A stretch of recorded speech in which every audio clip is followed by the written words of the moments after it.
Mary Magdalene identified 3 specific plants that block Archon energy. She did not stumble onto them. She did not inherit them casually. She selected them with the precision of someone who understood the architecture of this reality at a level that most people in her time, and most people right now, have never been permitted to access. And those 3 plants still exist today. That knowledge was supposed to be gone, burned, exiled, buried under so many centuries of deliberate misdirection that you would never think to look for it. And for a very long time, that plan worked. The texts were destroyed. The teachers were eliminated.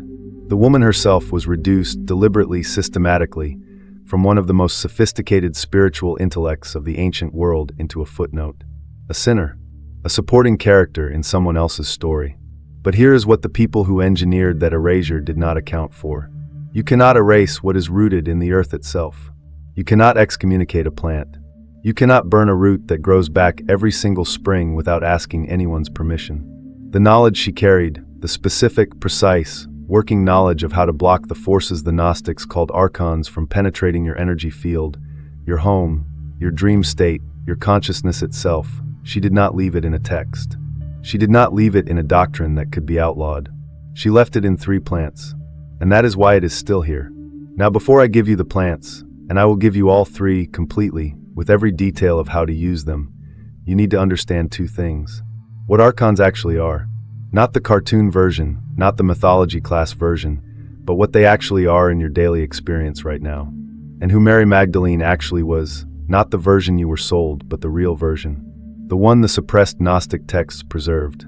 The one that makes these 3 plants stop being a curiosity and start being exactly what they are. Precision energetic technology, built by one of the most spiritually advanced teachers who ever lived. For exactly the moment you are in right now. Picture a room in 1st century Magdala. The city of Magdala sits on the western shore of the Sea of Galilee. The air there carries salt and heat and something older than both. It is a trading city, a place where ideas, goods, and traditions move through constantly. In this room, in the early hours before full daylight, a woman sits surrounded by dried bundles of herbs hanging from the ceiling, small clay vessels of oil arranged with deliberate care, and the faint smell of something burning. Not incense for prayer exactly, but for something more intentional than prayer, something more like work. She is not performing a ritual in the way you might imagine ritual. She is not in ecstatic trance. She is focused, alert. She moves between the plants with the confidence of someone who has done this 10,000 times. Someone who knows that what she is doing is not separate from her spiritual practice. It is her spiritual practice. This is the scene that the official history removed. Not dramatically, not in one moment, but piece by piece over centuries. They took Mary Magdalene and they reduced her. First they confused her identity, merging her with other women in the gospel accounts to muddy who she was. Then in 591 CE, Pope Gregory I delivered a famous homily that labeled her a penitent sinner, a reformed prostitute, a characterization that had absolutely no basis in the original texts, and that the Catholic Church itself officially retracted in 1969. But by then the damage was done.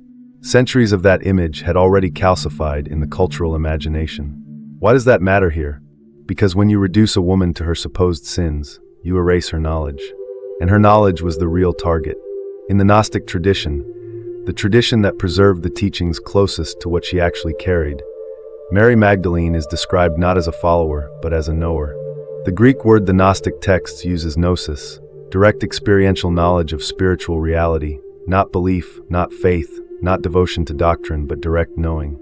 And in the Nag Hammadi texts, the collection of Gnostic scriptures discovered in Egypt in 1945 that scholars like Elaine Pagels, Princeton professor and one of the world's foremost authorities on Gnostic Christianity, spent decades translating and analyzing, Mary Magdalene consistently appears as the disciple who understands what others cannot even access. There is a reason for that. She came from a tradition that was already ancient when she was born. The Essenes, the mystical Jewish community whose understanding of spiritual reality was layered, sophisticated, and deeply connected to the natural world, had a branch of knowledge that included the energetic properties of plants, oils, and resins as tools for spiritual work. Not as symbols, not as metaphors, as actual working instruments of the subtle body. Mary Magdalene did not just absorb this tradition passively. The Gnostic accounts describe her as someone who went further than her teachers. Someone who received direct transmission, direct inner knowing, that she then applied with a precision that the other students of that tradition could not match. Jean-Yves Leloup, French theologian and philosopher who produced one of the most respected scholarly translations of the Gnostic texts related to Mary Magdalene, writes that she represented what he called the way of the heart, not as sentimentality, but as the intelligence that operates at the level of direct perception, beyond the filtering of the analytical mind.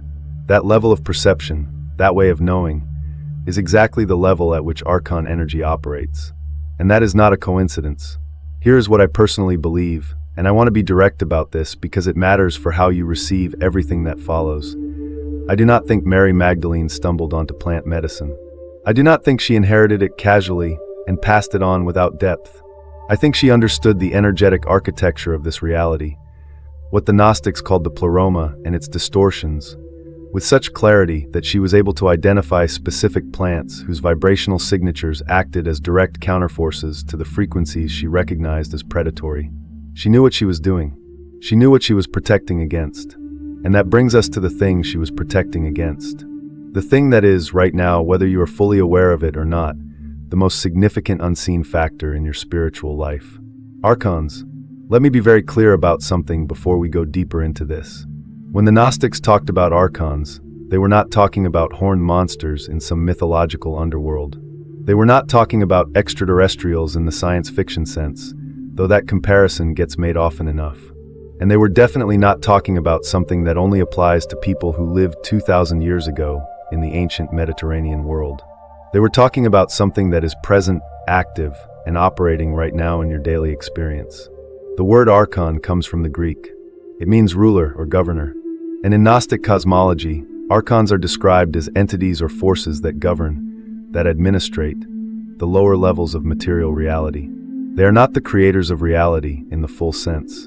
In Gnostic understanding, they are more like, and stay with me here because this analogy is important, they are more like the middle management of a system that was not originally designed for your liberation. They maintain the structure as it is, and the structure as it is keeps human consciousness in a particular range. A range defined by separation, by fear, by the loop of reaction and craving, by the feeling that you are small, that you are limited, that the material world is all there is. That is not an accident in Gnostic understanding. That maintenance of limitation is the archonic function. Now, here is where this stops being ancient philosophy and starts being your Monday morning. Think about the thoughts that repeat in your mind without your consent, the anxiety that arrives without a clear trigger, the sudden wave of hopelessness that hits you when things are actually going reasonably well, the compulsive checking of your phone, the feeling of being mentally foggy even after you have rested, the strange spiritual tiredness that is different from physical exhaustion, that bone-deep energetic depletion that no amount of sleep seems to touch. That is the archonic frequency pattern in operation. I am not saying every difficult thought is an archon. I am not saying your mind has no agency. What I am saying, and what the Gnostic tradition, at its most sophisticated, is pointing to, is that there is a frequency layer operating in this reality that creates interference in human consciousness, that feeds on a particular quality of human emotional and mental energy, and that has specific entry points. Your home is one of them. Spaces hold frequency. You know this already. You have walked into a room and felt immediately uncomfortable without knowing why. You have been in a space that felt heavy, oppressive, like the air itself had weight. You have also been in spaces that felt clear, lifted, expansive. That is not imagination. That is your subtle body reading the vibrational imprint of a space. Archon energy accumulates in spaces. It accumulates particularly in spaces where there is emotional residue, old arguments, grief, chronic anxiety, years of low-grade fear. It accumulates in corners, near doorways where the boundary between inside and outside is thin. In bedrooms, especially, where your defenses are literally down for 8 hours every night. Elaine Pagels, in her landmark work on the Gnostic Gospels, notes that the sophistication of the Gnostic cosmological system has been consistently underestimated by mainstream scholarship. She argues that the Gnostics were not constructing mythology in the way that word is usually used, as a polite term for something untrue. They were constructing a map of forces that they had directly encountered, directly experienced, and directly worked to understand and navigate. A map built from experience is not mythology. It is intelligence. And the intelligence that Mary Magdalene carried was specifically intelligence about how to navigate this map, how to identify where archonic interference was operating, how to clear it, how to protect against it re-entering. She had a system. The system was plant-based because she understood something that most modern people have completely lost, that plants are not passive. Plants are not just organisms that produce oxygen and look beautiful on your windowsill. Plants are frequency holders. They are living, breathing, vibrating expressions of specific energetic signatures that interact directly with the human subtle body. And 3 specific plants carry energetic signatures that are directly antagonistic to Archon frequency patterns. Before I give you those plants, though, and I know you want to get there, I want to get there too, you need to understand why plants work for this. Because if you understand the why, the plants become exponentially more powerful in your hands. If you just know the names without the understanding, you have a list. And a list is not a system. A system is what she left behind. Here is something that modern science is only beginning to catch up to, something that every ancient wisdom tradition already knew with absolute certainty. Plants think, not in the way you think, not with neurons firing in a brain, but in a way that is in some respects more sophisticated than neurological thought, because it operates without the interference of ego, without the filtering of personal history, without the distortion of fear or desire. Plants respond to their environment with a precision and a complexity that researchers studying plant neurobiology, yes, that is a real field, are only now beginning to document in ways that hard science can acknowledge. Monica Gagliano, a plant biologist and researcher whose work has genuinely shaken the foundations of how her field understands plant intelligence, has demonstrated through rigorous experimental work that plants learn, remember, and communicate in ways that challenge every assumption science made about what consciousness requires. But the esoteric traditions were never confused about this. The Hermetic tradition, the ancient philosophical and spiritual system that both the Gnostic communities and the Essene tradition drew from, operates from a foundational principle that you have probably heard, even if you do not know its full depth. As above, so below. What that principle means at its most precise level is that every level of reality is a reflection of every other level. The cosmic is reflected in the earthly. The spiritual is reflected in the material. And plants, in this understanding, are the Earth's own system of antennas, living structures rooted in the material world, but extending through their vibrational signatures into frequency ranges that go far beyond the physical. Each plant species is not just a biological organism. It is a specific vibrational statement, a particular frequency made material. Rudolf Steiner, Austrian philosopher, esotericist, and founder of anthroposophy, a spiritual science that attempted to bring rigorous method to the investigation of non-material reality, developed an entire cosmology of plant consciousness in the early 20th century that, when you read it carefully, maps almost exactly onto what the ancient traditions had always known. Steiner described plants as etheric beings, meaning their primary existence and function is at the level of the life force, the subtle energy field that underlies biological life. He understood that different plants have different relationships to different aspects of that etheric field. Some plants strengthen it, some clarify it, some act as what he called barriers against specific kinds of etheric disturbance. He was not making this up. He was, like the Gnostic teachers before him, mapping something that direct perception had revealed. Now here is the piece that connects this specifically to Mary Magdalene and the Archon problem. The Essene tradition that formed so much of her foundational training had a very specific understanding of what they called the field of life, the energetic matrix that surrounds and interpenetrates the human body and extends into the space a person inhabits. They understood this field as the primary point of contact between the human being and the forces, both harmonious and discordant, of the larger reality. They understood that archonic interference, the kind of energetic drain and consciousness distortion we have already talked about, operates primarily at the level of this field. Not at the level of the physical body first. Not at the level of the rational mind first. It enters through the subtle field. It establishes itself there. And from there it influences thought, emotion, and physical vitality. And plants, specific plants whose vibrational signatures are naturally antagonistic to the frequencies that Archon energy operates on, act as a kind of living firewall for that field. This is why Mary Magdalene's plant work was not folk medicine. It was not herbalism in the casual sense. It was precision energetic technology applied to the most important thing she knew needed protecting. Human consciousness. Your consciousness specifically. When I first really understood this, not just intellectually but in my body, in that way where something goes from being information to being true, it shifted something in me. I stopped looking at the plants in my home as decoration. I stopped thinking about herbs as ingredients. I started thinking of them as presence, as specific, living intelligences whose presence in my space is doing something that I cannot see, but that I can, if I am paying attention, absolutely feel. That shift is what I want for you by the end of this video. And it starts right now. The first plant. The name alone has weight. Rue. Say it out loud if you want. There is something sharp in that word. Something with edges. And that is exactly right, because of all three plants we're going to talk about today, Rue is the one with edges. The one that cuts. The one that, in every ancient tradition that knew about it, and almost all of them did, was understood as the plant that severs. It severs attachment to lower frequencies. It severs the energetic cords that Archon interference creates between your field and the distorted frequencies that drain it. It severs the access. Let me give you the history first, because the history of Rue is essentially the history of humanity's relationship with energetic protection, written in botanical form.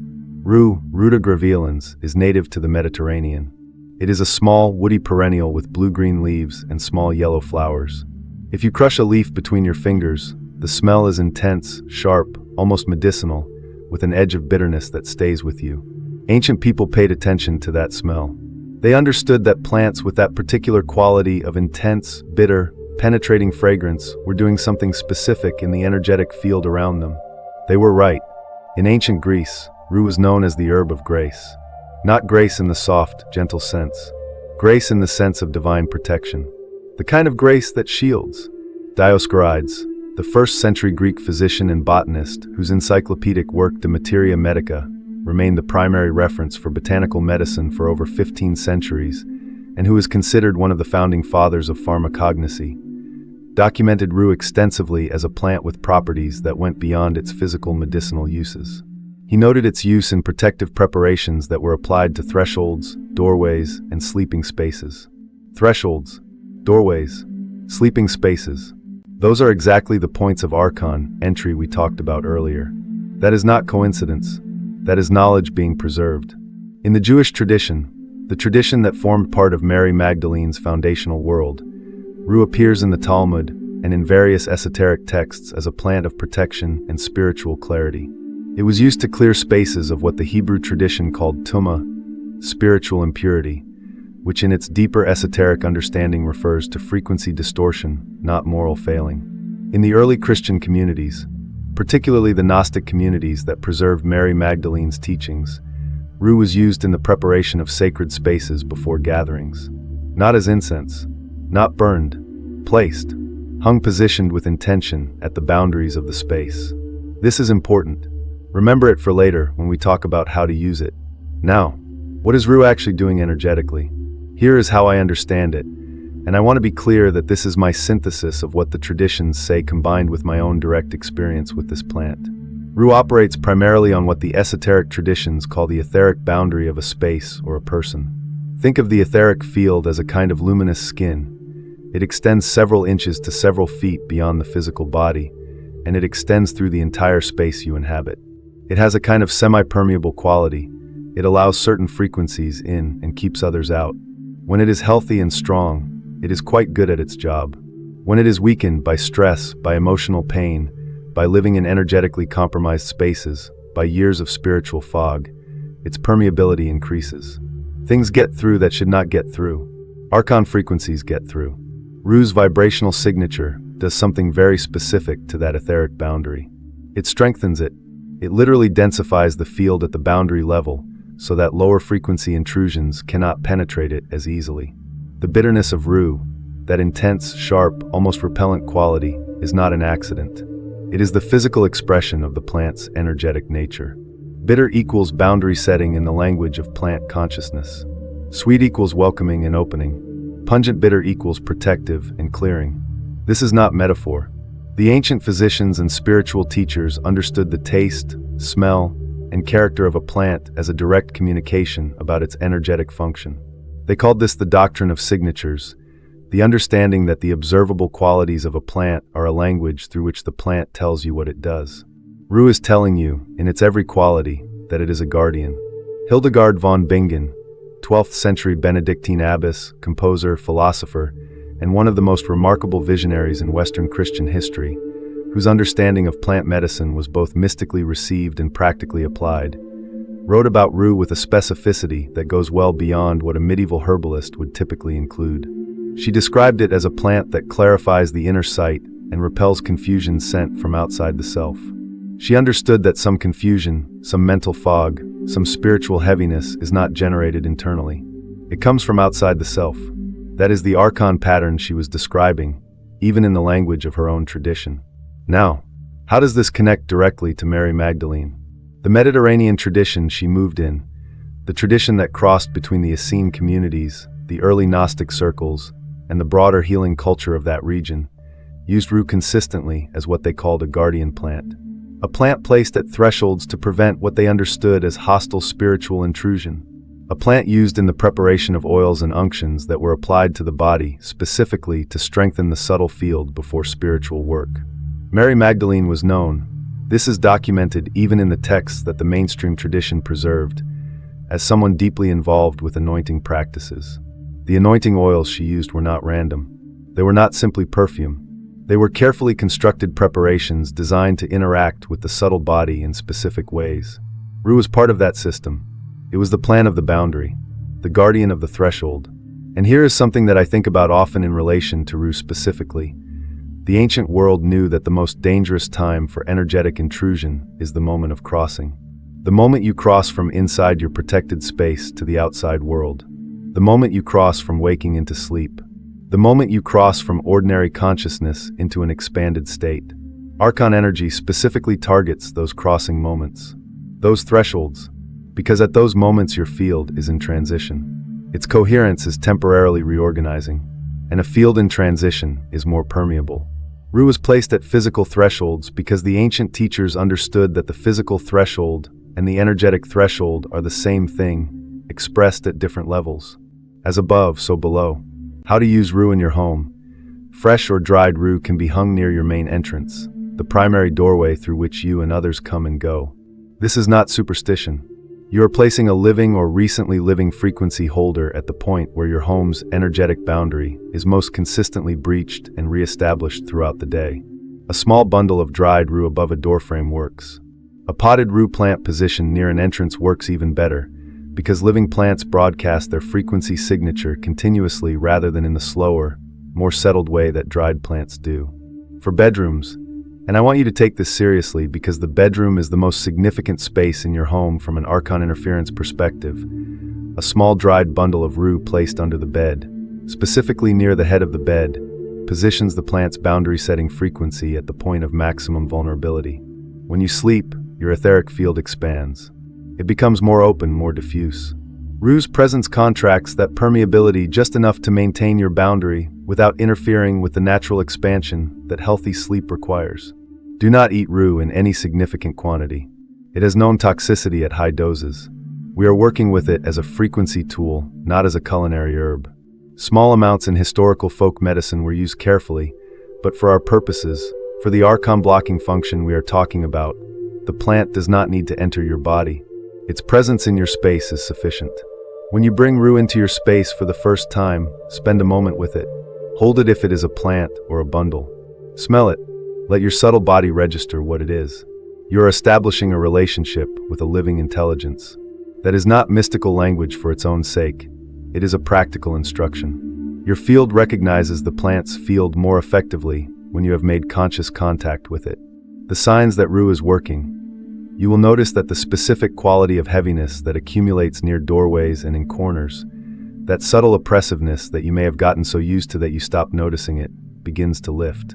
Gradually at first, then more clearly. You may notice that you feel slightly more alert, more yourself, in spaces where rue is present. Not artificially stimulated, more coherent, like a radio station that was slightly off frequency, getting tuned more precisely. You may notice that people who consistently bring a draining, chaotic energy into your space begin to either shift in their behavior or, in some cases, find themselves less comfortable staying long. I have seen this repeatedly. I am not inventing it. Ru's boundary setting function does not only apply to non-physical intrusion. This is the first layer of the protection system. One boundary established. Now the second plant, and this one works differently. Where Ru blocks, this one transforms. There is a reason this plant appears in the story of Mary Magdalene directly. Not symbolically. Directly. The accounts that even the mainstream tradition preserved, the anointing scenes, the presence of this sacred resin in the traditions she moved within, point to something that has been consistently misread as devotion when it was actually technology. Frankincense is not incense in the casual sense. It is not something you burn to make a room smell pleasant for meditation, though it does that beautifully. Frankincense, the resin of the Boswellia sacred tree, a small, almost impossibly hardy tree that grows in the harsh, dry terrain of Oman, Somalia, and the Horn of Africa, is one of the most energetically potent plant substances ever identified by any ancient tradition. And almost every ancient tradition identified it. That convergence is significant. When you find a plant that appears as sacred and protective in ancient Egyptian practice, in the Essene tradition, in the Zoroastrian tradition, in the broader Mediterranean world that Mary Magdalene moved through, in traditions as geographically separated as the ancient Indian use of shalaki and the use of Boswellia in the African healing traditions, when that convergence happens, you are not looking at cultural borrowing. You are looking at independent confirmation. Multiple traditions arriving independently at the same conclusion. This plant does something real. Let me tell you what it does. Where Ru works at the level of the etheric boundary, strengthening the perimeter, setting the threshold, frankincense works at a higher level. It works at the level of what the ancient traditions called the astral field or the light body. The field that sits above the etheric and carries the quality of your consciousness itself. Your emotional patterns, your recurring mental states, your spiritual orientation, these are encoded in the astral field. Archon energy does not only enter through the etheric boundary, it also operates at the astral level, particularly through emotional patterns. The looping of fear, the chronic replay of shame, the pull toward hopelessness. These are not just psychological phenomena. In the Gnostic understanding, these are Archon operations, frequency patterns that the Archonic system sustains and amplifies in human consciousness because they keep consciousness at the frequency range that the Archonic system feeds on and controls. Frankincense disrupts that operation at the astral level. It does not do it through the kind of sharp boundary setting that Ru does. It does it through elevation, through what I can only describe as a kind of frequency lift, a raising of the vibrational quality of the entire field of a space, so that the lower frequency patterns that Archon energy depends on simply cannot sustain themselves in it. This is the difference between a fence and a light. Ru is the fence. Frankincense is the light. A fence keeps certain things out. A light changes the entire environment so that what depends on darkness cannot function. Now here is where the science catches up in a way that I find remarkable. In 2008, a team of researchers published a study in the FACEB journal, the Journal of the Federation of American Societies for Experimental Biology, documenting the effects of a compound found specifically in frankincense resin called insensilyl acetate. What they found was that this compound, when inhaled, which is what happens when you burn frankincense resin, activates a specific ion channel in the brain called TRPV3. This channel is associated with the reduction of anxiety, the modulation of emotional states, and specifically with what the researchers described as a kind of expanded emotional awareness. The ancient world did not need a study to know this. They knew it from 10,000 years of direct experience. But it matters that the science confirms it, because it means that frankincense is doing something measurable, something real, at the neurological level that corresponds exactly to what the esoteric traditions always said it was doing at the subtle body level. It is not only a spiritual technology, it is a biological one. And the two dimensions of its action, neurological and subtle energetic, work together. When your nervous system relaxes out of chronic anxiety, when your emotional field stops running the fear and contraction loop, when your inner environment expands rather than contracts, Archon frequency patterns lose their grip. They depend on that contraction. They depend on the anxiety loop. They literally cannot operate in an environment of genuine inner expansiveness. This is precisely what frankincense creates. Jean-Yves Leloup, in his work on the Gnostic Mary Magdalene tradition, describes the anointing practice she was associated with as something that was understood in her tradition to restore the luminosity of the subtle body. That phrase, restore the luminosity, is not poetry. It is a technical description of what happens when Archon frequency patterns are dislodged from the astral field and the field's natural light quality is allowed to re-emerge. Frankincense restores luminosity.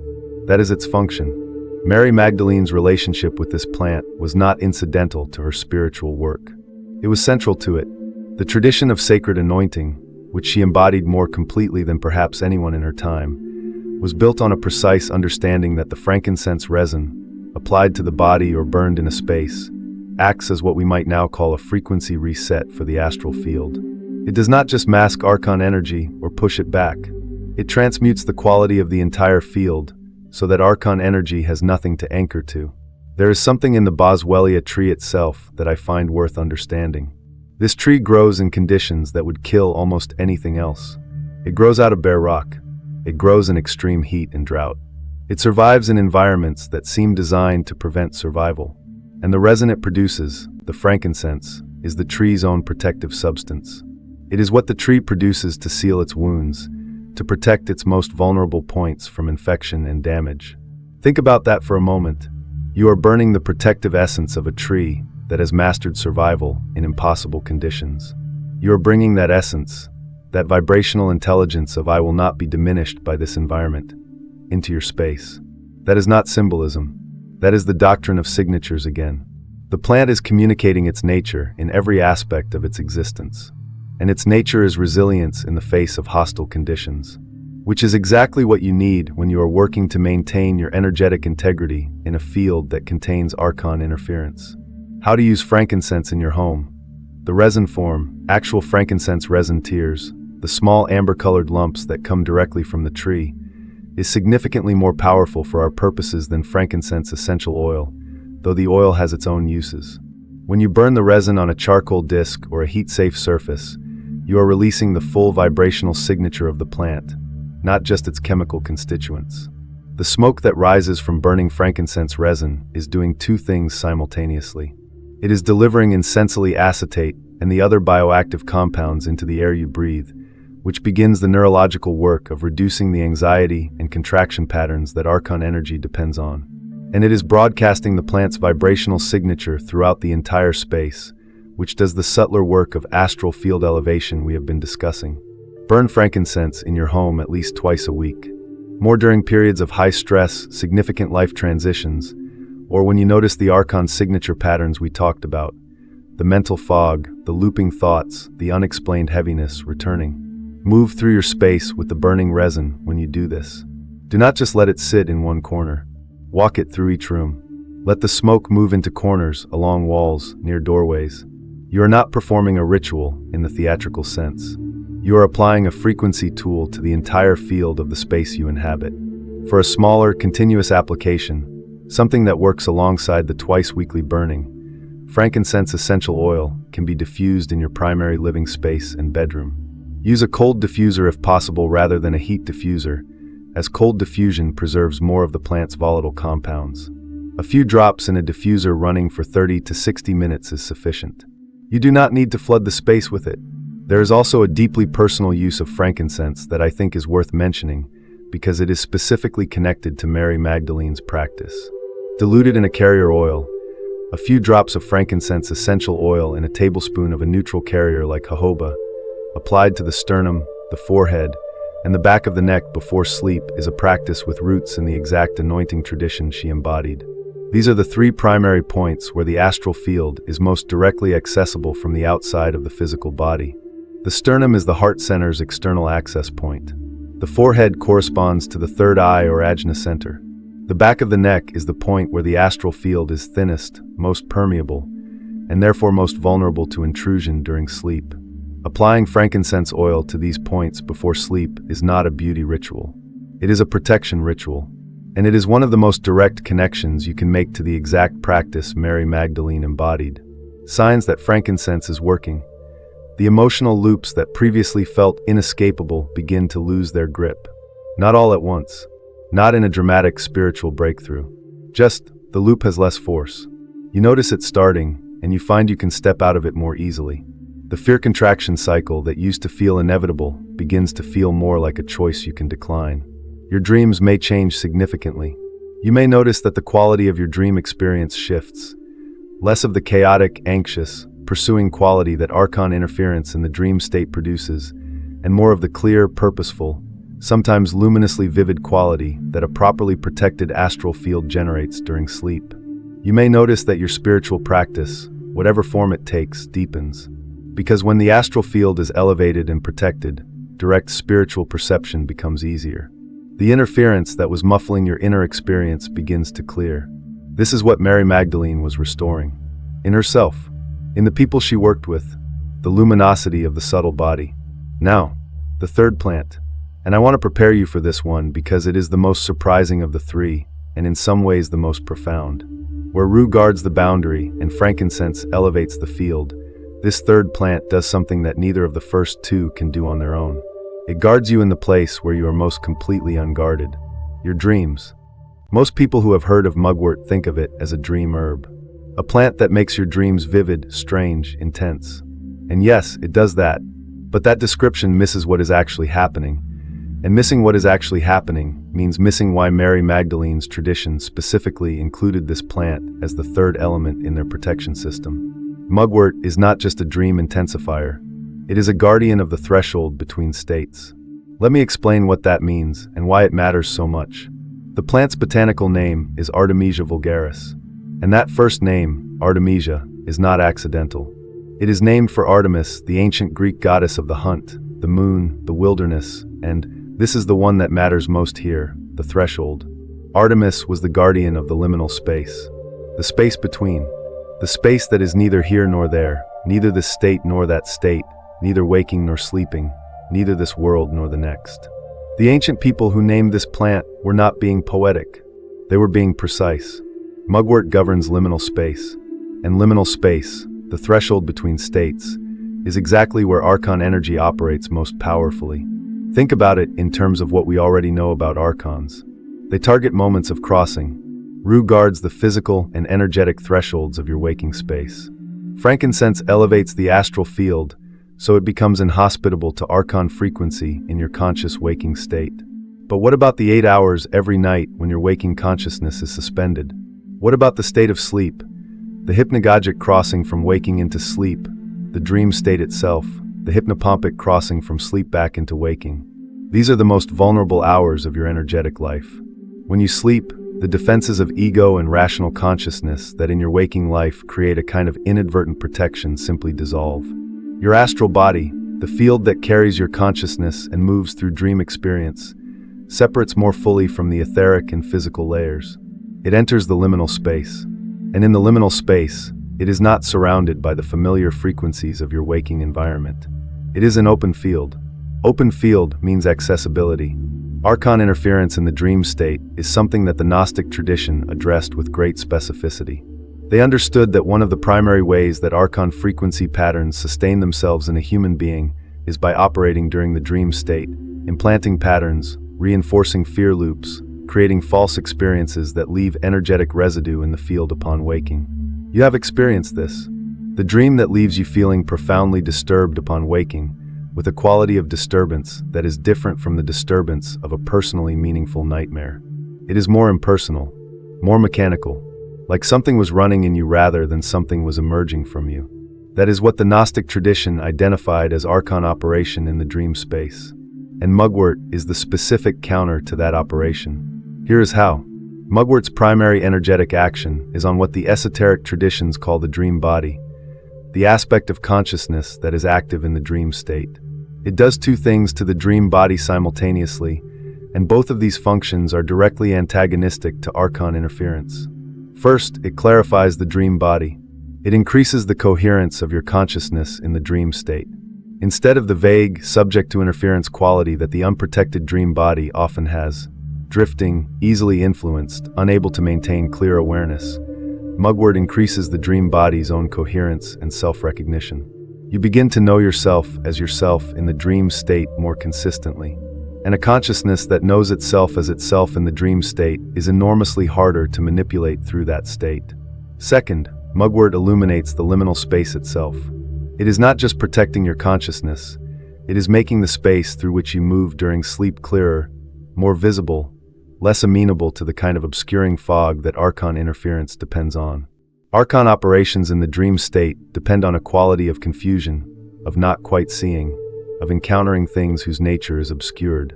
Mugwort dispels that obscuring quality. The ancient Greek understanding of Artemis is directly relevant here. Artemis carried a torch in the darkness.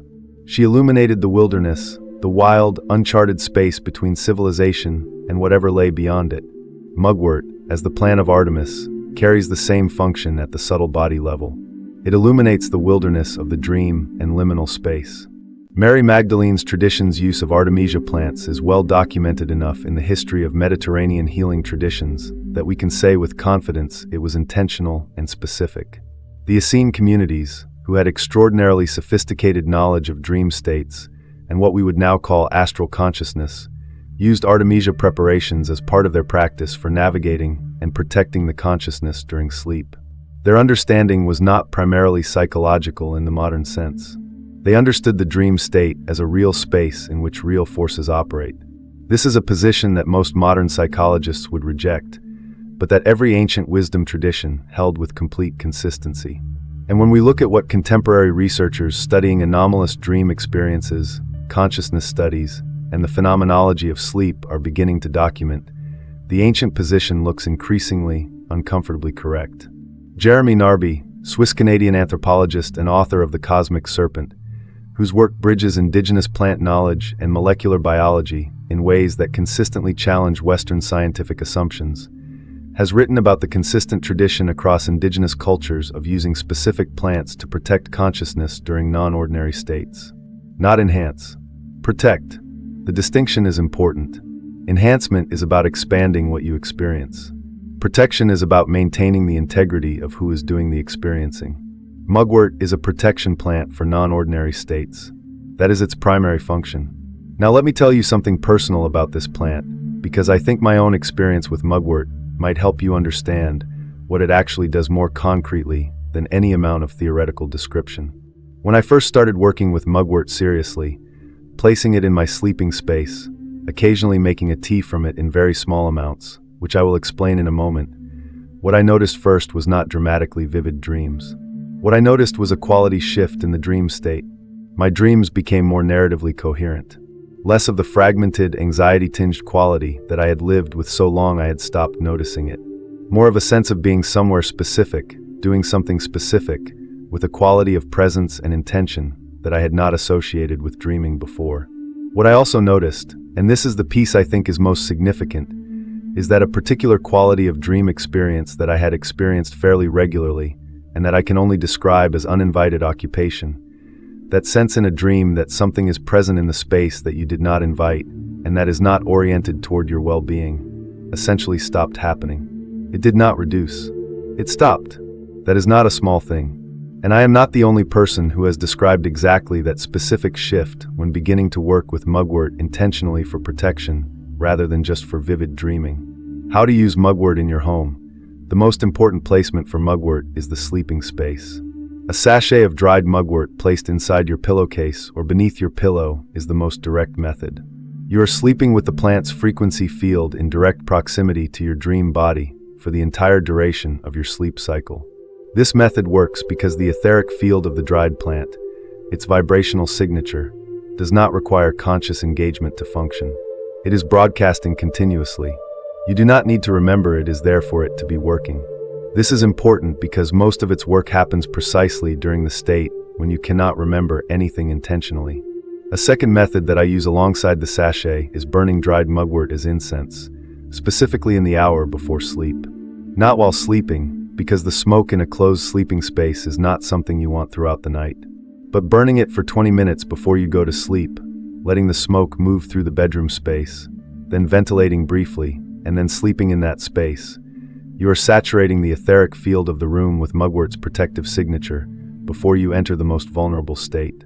Mugwort tea, a small cup of very lightly brewed dried mugwort leaf in hot water with a small amount of honey, taken about 30 minutes before sleep, is a traditional method that works through the physical body, allowing the plant's compounds to interact directly with your nervous system and begin the dream body clarification process from the inside out. I want to emphasize small amount and lightly brewed here. Mugwort is a potent plant. You do not need much of it. A small pinch of dried herb brewed for just a few minutes is sufficient. Strongly brewed mugwort tea in large amounts can cause uterine contractions, so if you are pregnant, skip the tea method entirely and work only with the external placement methods. For everyone else, small and light is the correct approach. A living mugwort plant in your bedroom, if you can maintain one, is the most powerful continuous protection for the dream space. Living plants broadcast their frequency signature constantly and at a higher intensity than dried plants. If you have even a modest amount of natural light in your bedroom and are willing to care for a small plant, this is worth the effort. Signs that mugwort is working. Your dreams will change, but not necessarily in the direction of becoming more dramatic or bizarre. That is a misunderstanding of what mugwort does. Your dreams will become more coherent, more purposeful. You will find yourself in your dreams with a quality of presence and awareness that feels more like your waking self, grounded, observant yourself. The disturbed, residue-leaving quality of Archon pattern dreaming will diminish. You will wake from sleep feeling energetically intact, rather than somehow diminished. This is the most important sign. If you were someone who regularly woke feeling less whole than when you went to sleep, subtly but consistently, and that pattern begins to shift, mugwort is doing its job. You may also notice changes in your hypnagogic state, the threshold experience of falling asleep, specifically that the quality of images, sounds, and presences you encounter in that crossing becomes cleaner. Less ominous, less characterized by that particular quality of intrusion that the unprotected hypnagogic state can carry. This is the Artemis function operating, the torch illuminating the wilderness at the threshold. This is the third guardian. And now, with all three plants in your understanding, we can look at what they form together, because separately they are powerful. Together they are something that I believe is the most complete energetic protection system available through natural means. A system that Mary Magdalene assembled and used and taught. A system that was meant to survive. Here is the thing about this that I want you to sit with for a moment. Each of these plants works at a different level of your subtle body and your space. Rue works at the etheric level, the densest layer of the subtle field, the layer closest to the physical. It guards the threshold, strengthens the boundary, prevents intrusion at the foundational level.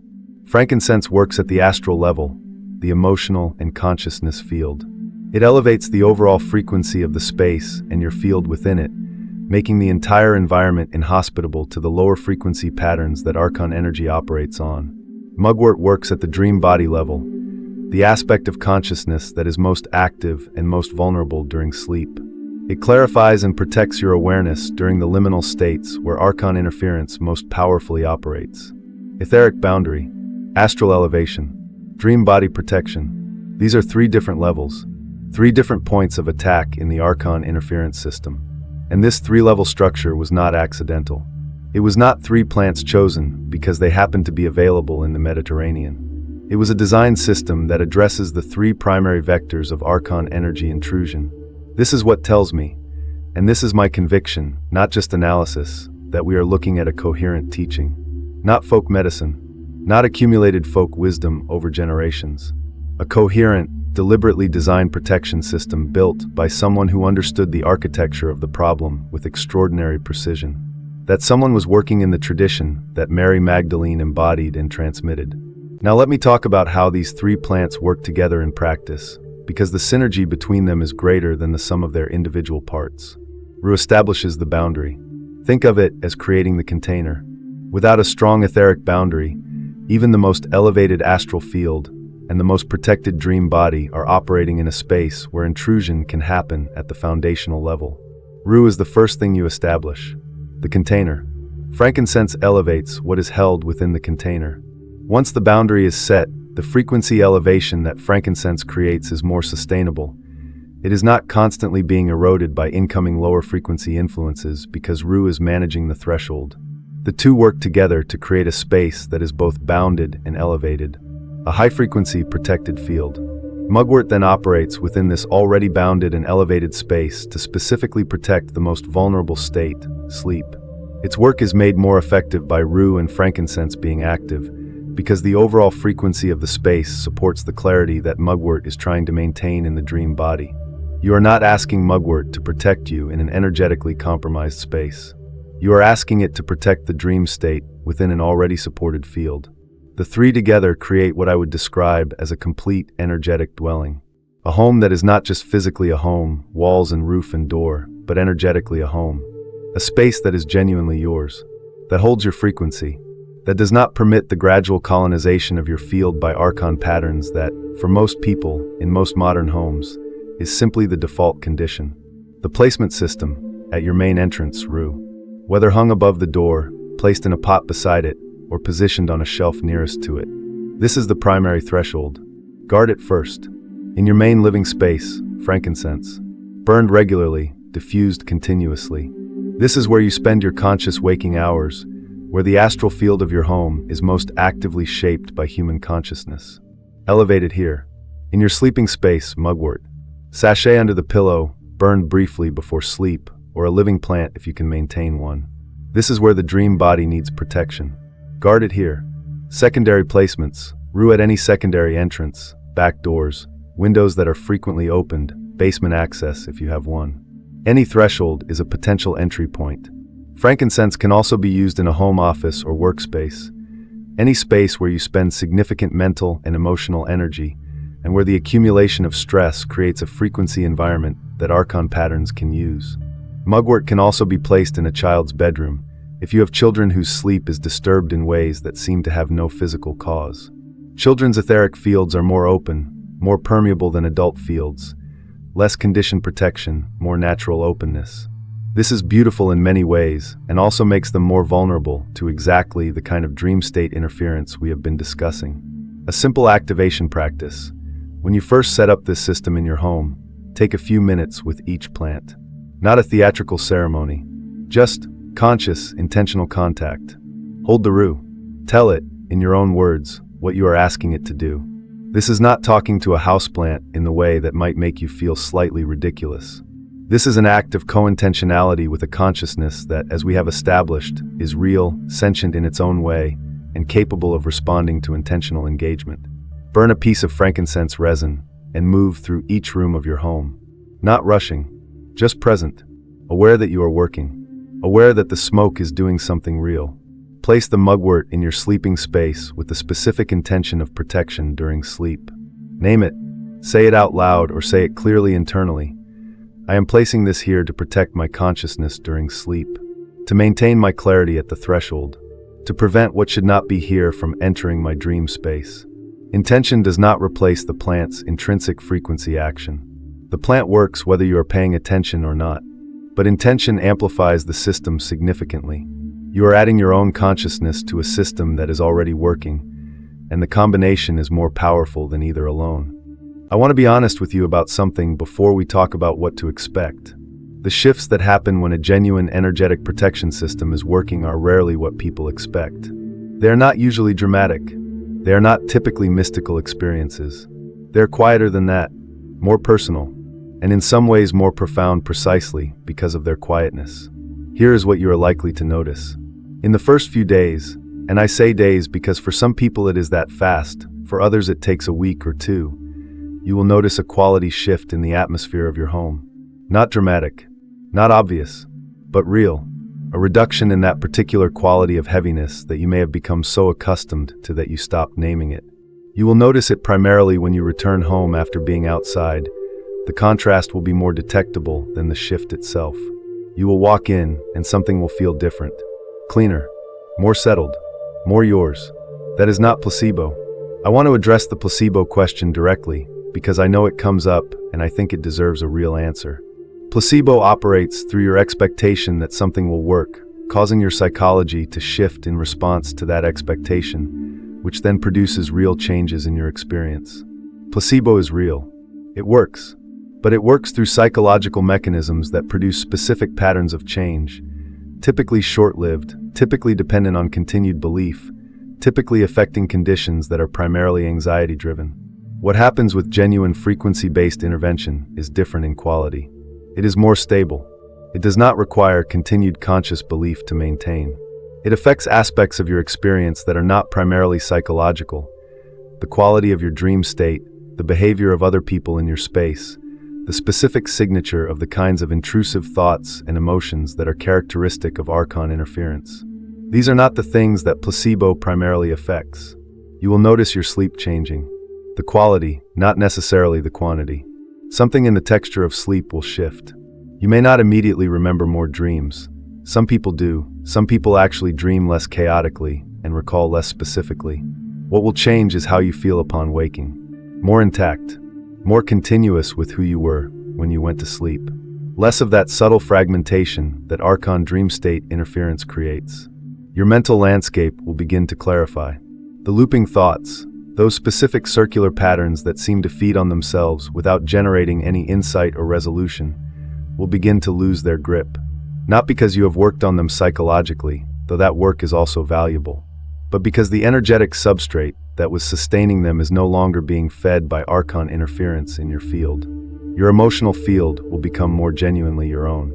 This is the shift that I find the most profound and the most difficult to describe adequately. There is a quality to emotion that arises from your own genuine inner life. Even painful emotion, even grief or anger, that is different in texture from the emotion that Archon interference generates or amplifies. Your own genuine emotion has a quality of mine, of depth, of rootedness.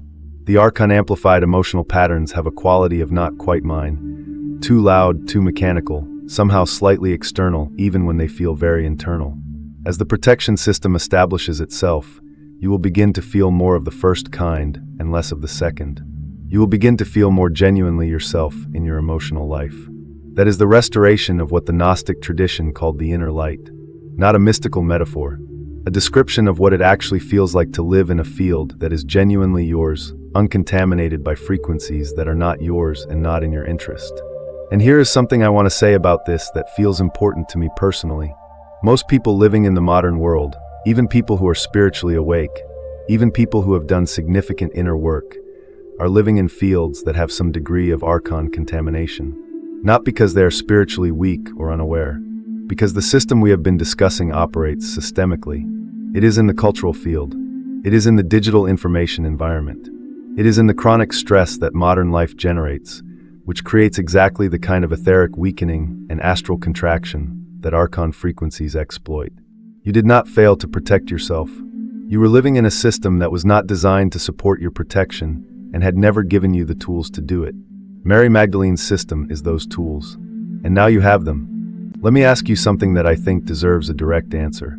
If this knowledge works, if these plants genuinely protect human consciousness from the frequencies that keep it limited, contracted, and drainable, why has the mainstream world been operating as if this knowledge does not exist for the past 2,000 years? That question has an answer, and the answer is not comfortable. In the period between the 2nd and 5th centuries CE, the period in which what we now call Orthodox Christianity was being constructed as an institution with political power, there was a systematic campaign to eliminate what the proto-Orthodox leadership called heresy. And the heresy that most threatened the developing power structure was specifically the tradition that preserved what Mary Magdalene had taught. Why was it most threatening? Because it gave people direct access to spiritual reality without institutional mediation, direct access to the tools of energetic protection and consciousness development without requiring the supervision of a priestly class, direct access to the understanding that the limitations of your consciousness are not God's design for you. They are a contamination of something originally clear and luminous that can be cleared and protected. A person who has direct access does not need an institution to stand between them and their own liberation. And an institution that cannot position itself as the mediator between the human being and spiritual reality cannot accumulate the kind of power that the developing Orthodox structure was specifically designed to accumulate. Irenaeus of Lyon, 2nd century bishop, widely considered one of the founding architects of early Orthodox Christian theology, whose extensive polemical work against heresies is the primary source we have for understanding what the Gnostic communities actually taught, spent the better part of his career specifically targeting the Gnostic traditions and working to eliminate them. His concern was not purely theological. He was deeply concerned, and his texts make this clear when read carefully, with the question of authority. Who has authority to know? who has authority to teach, who has authority to say what spiritual reality is. The Gnostic tradition said, you do, directly, through your own inner knowing. That answer made institutional authority impossible. So the tradition had to go. But here is what they could not completely eliminate. They could burn the texts, and they did or tried to. They could exile the teachers, and they did. They could slander the key figures in the tradition, and they did, including Mary Magdalene most thoroughly. But they could not unmake the knowledge that was embedded in the earth itself. They could not make rue stop growing. They could not make frankincense trees stop producing their resin. They could not make mugwort stop appearing every spring in fields and roadsides and wild margins as reliably as the sun rises. The knowledge was given to the plants. This is something I genuinely believe, not as metaphor. I believe that the tradition Mary Magdalene embodied understood that the suppression was coming, had perhaps always been coming, because truth embedded in living consciousness always attracts the forces that want to constrain consciousness, and that placing this knowledge in the plants was a deliberate act of preservation. You cannot burn the earth. The broader history of suppression of herbal spiritual knowledge is also worth understanding. The European witch trials of the 15th through 17th centuries, which killed between 40,000 and 60,000 people, the vast majority of them women, specifically targeted knowledge of plant medicine as evidence of diabolical practice. The women accused were predominantly the village healers, the people who knew which plants did what, who understood the energetic properties of herbs alongside their physical ones. This was not coincidence. This was not ignorance. Silvia Federici, Italian-American scholar and author of Caliban and the Witch, whose rigorous historical analysis of the witch trials examines them as a political and economic project rather than purely a religious one, documents how systematically the witch trial period destroyed the transmission of herbal and botanical knowledge that had been maintained by women practitioners for generations. The destruction was so effective that within 3 to 4 generations, communities that had possessed this knowledge for centuries had completely lost it. The knowledge that survived did so in fragments, in margins of texts, in the practices of isolated communities that maintained their traditions in secret, in the plants themselves, which continued growing without asking anyone's permission, and in the deep memory of anyone who has ever sat with one of these plants in genuine attention and felt something respond. The knowledge is resurfacing now. I believe this is not random. I believe that the period we are moving through is one in which Archon frequency patterns are operating at maximum intensity, and that the response to that intensity is an equally powerful emergence of the knowledge of how to counter it. The suppression is no longer complete. The texts have been found. Nag Hammadi happened in 1945. The scholarship has caught up, and people, you, are asking the questions that the suppression was designed to prevent you from asking. Why am I so drained? What is pulling at my consciousness? What did the people who understood this best leave behind for exactly this moment? You are asking those questions because the knowledge is pulling you toward itself. And now you have it. The 3 plants do not make you spiritual. They clear what was blocking what you already are. Rue holds your boundary. Frankincense lifts your field. Mugwort guards the hours when you cannot guard yourself. Together they form something Mary Magdalene understood completely, that real protection is not passive. It is a living, breathing, intentional system. And now it is yours. Here is what I want you to carry forward from this. You are not starting from zero. You are not building something new. You are recovering something original. Something that was always yours and was simply made inaccessible. These plants are keys, and the doors they open lead further than energetic protection. They lead toward the direct knowing, the clear perception, the unobstructed consciousness that the Archon system was specifically designed to prevent. That is where this goes next. Use the plants. Watch your field. Watch your dreams. Watch your life begin to reorganize around your actual frequency. Now I need to say something directly. YouTube has officially demonetized this channel to sanitize what you hear. They are terrified of this knowledge. I refuse to water it down for advertisers. I will not stop. Instead, I am going deeper. But I cannot hold this ground alone. I need your support to keep this mission and channel alive. If this video cracks something open in you, click the link in the description and join me on Patreon right now.